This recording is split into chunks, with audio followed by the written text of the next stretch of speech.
So here's the thing. People get credit cards for mainly one reason. So they can buy crap they don't have the money to buy.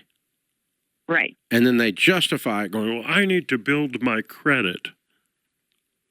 That's what they say. Because that's what rich people do. Rich people build their credit. Bull crap. All the rich people that we interview say they get out of debt and stay out of debt. And that's how they got rich. They don't pay payments all the time. Because, see, there's only one way to build your credit, go in debt, right? Oh, Dave Ramsey said I shouldn't use a credit card? Cool. Guess I'll just not build credit then? Right. And you don't need oxygen to breathe either, right? Like, what am I supposed to tell the landlord when they run a credit check? No score, just great vibes. Not sure that will work. So, yeah. But technically, Dave is right. Also, my credit card points just got me a free flight to Miami, so who's really winning?